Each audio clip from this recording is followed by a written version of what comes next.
Et pour finir cette édition de Smart Bourse, marché à thème, le dernier quart d'heure thématique de Smart Bourse où nous allons tenter de comprendre ensemble ce que dit l'IA des marchés dans ce rendez-vous avec Jean-Jacques Ohana. Bonjour Jean-Jacques Ohana. Bonjour. Merci d'être avec nous dans Smart Bourse. Je rappelle que vous êtes consultant indépendant et membre du board de la FinTech AI for Alpha. Et alors la question qu'on va se poser ensemble aujourd'hui, c'est: est-on face à un nouveau paradigme d'investissement, Jean-Jacques Ohana ?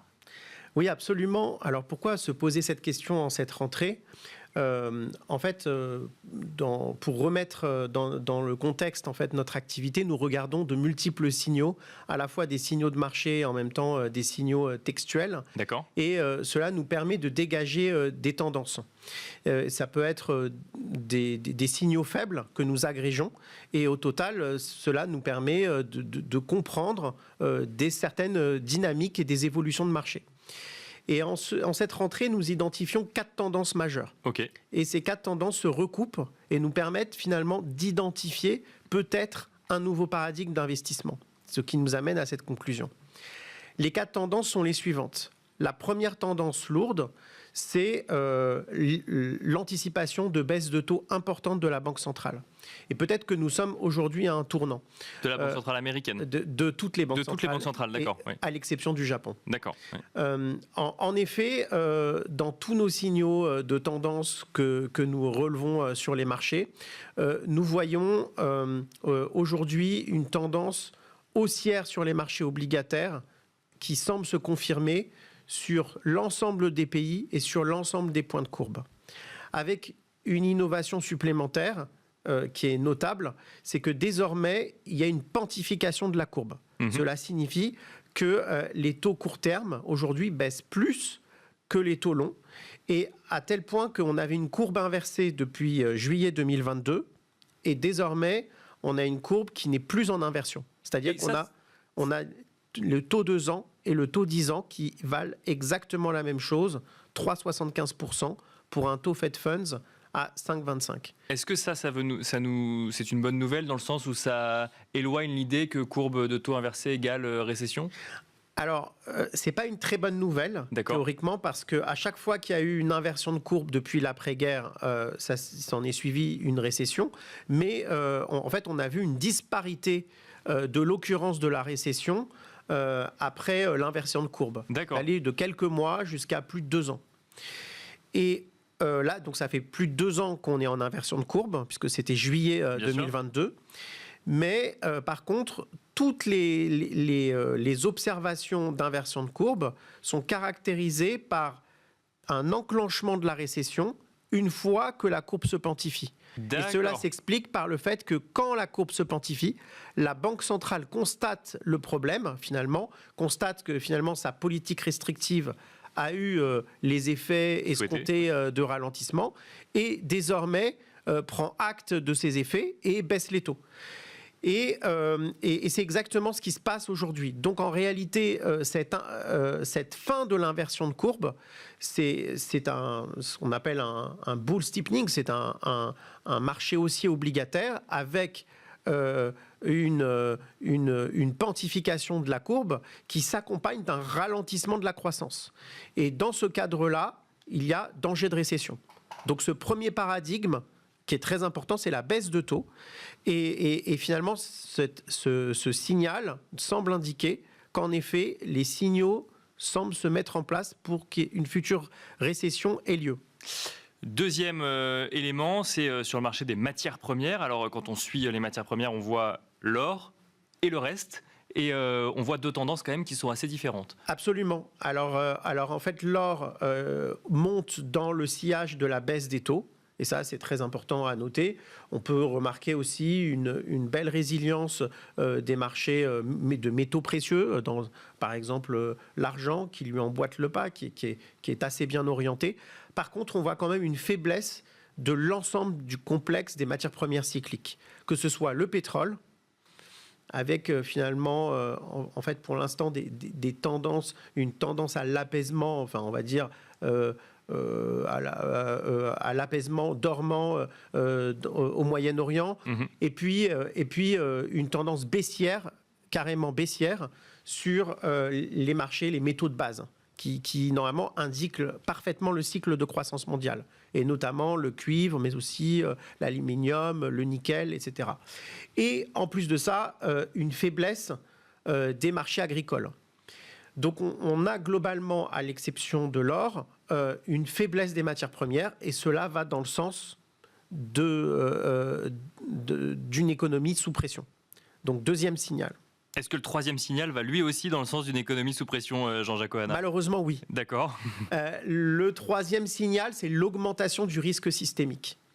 Alors, l'augmentation du risque systémique, augmentation de l'aversion au risque des investisseurs, c'est un signal que nous suivons. Nous avons des indicateurs en ce sens.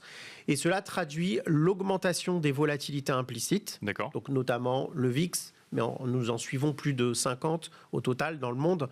Mais toutes les volatilités implicites sur les actions, les volatilités implicites sur les matières premières, les spreads contre les govies. On a par exemple vu l'écartement du spread de la France, mais au-delà de cet exemple, globalement, il y a une augmentation du risque systémique qui n'est pas encore dramatique. Il n'y a pas d'augmentation des spreads de crédit, par exemple. Il n'y a pas de crise financière à proprement parler. Mais par contre, depuis le mois d'août, depuis la dislocation du début du mois d'août, et même cela précédait cette dislocation, en réalité, nous voyons une tension sur les risques financiers, et désormais, nous ne sommes plus dans une tendance où les risques financiers diminuent. Et donc la troisième tendance importante, c'est l'augmentation du risque systémique. Et les marchés ? Qu'est-ce qu'ils nous disent, les marchés actions ? Alors les marchés actions nous envoient un signal qui est plus nuancé. D'accord. Puisque finalement, ce que nous voyons, malgré ces trois tendances assez inquiétantes sur la récession, c'est finalement, au-delà des soubresauts de marché, des marchés actions qui semblent résister.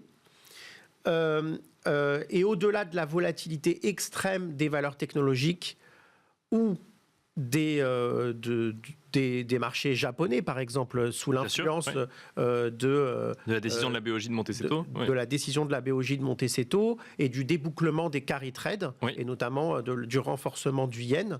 Ce que nous voyons, c'est une rotation sectorielle qui est intéressante sur les marchés, avec un style défensif qui a le vent en poupe.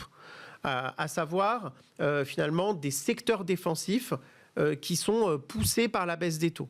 Alors les secteurs défensifs, on les connaît bien, c'est notamment les utilities, donc les producteurs d'énergie, d'électricité, tout ce qui est service aux collectivités locales. Et puis les secteurs de ce qu'on appelle le consumer staples, les biens durables. D'accord. Le secteur de la santé aussi. Oui. Voilà, donc des secteurs qui sont moins corrélés à l'économie, moins volatiles. Et qui du coup bénéficient de ce moment de marché quelque part. Absolument, absolument. Et ce que nous voyons en réalité, c'est qu'à chaque soubresaut, ils baissent moins que le reste des marchés. Ils subissent moins la volatilité. Et à chaque accalmie, ils remontent plus fort. Et donc cette période d'attentisme où finalement nous voyons des risques plus importants se profiler à l'horizon, mais ces risques qui sont plus importants ne se matérialisent pas dans le marché. Ouais. Il n'y a pas de crise, je l'ai dit tout à l'heure, il n'y a pas de crise financière avérée, il n'y a pas d'événement de crédit, il n'y a pas de défaut. Et bien, tant qu'on est dans cet attentisme, finalement, nous voyons tout un compartiment de la cote qui n'était pas sur le devant de la scène, qui n'est pas dans le radar, finalement, qui est un peu hors champ, bien se comporter.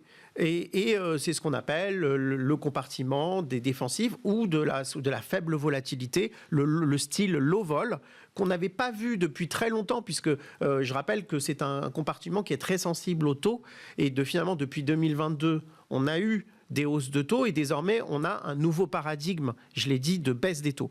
Et ce paradigme de baisse des taux semble favoriser ce secteur défensif.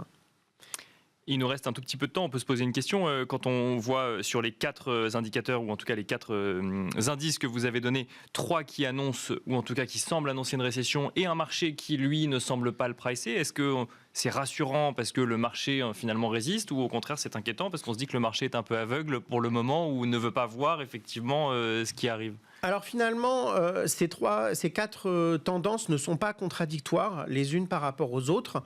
Finalement, j'allais dire qu'il y a une différence de calendrier. D'accord. Les 3 premières nous indiquent qu'une récession est tout à fait possible, mais ne nous indiquent pas le timing. Et la 4e tendance bénéficie des conséquences possibles de cette récession, à savoir la baisse des taux, nous dit aussi que le marché a urgemment besoin de baisse de taux agressive des banques centrales et de la Fed pour pouvoir survivre. Donc le marché attend 125 points de base de la Fed sur les 4 prochains rendez-vous. C'est important, ce sont des attentes qui sont importantes. Ces attentes ne doivent pas être déçues. Finalement, cette 4e tendance nous indique que finalement, tout un compartiment de la cote peut continuer à progresser si les banques centrales délivrent la promesse qu'elles ont finalement faite au marché. Et le marché les attend au tournant. Mais j'allais dire que ce n'est pas contradictoire, c'est juste une différence de calendrier. Si après le calendrier de la récession devient plus actuel, avec des risques qui deviennent plus avérés, on verra les 3 premières tendances l'emporter sur la 4e.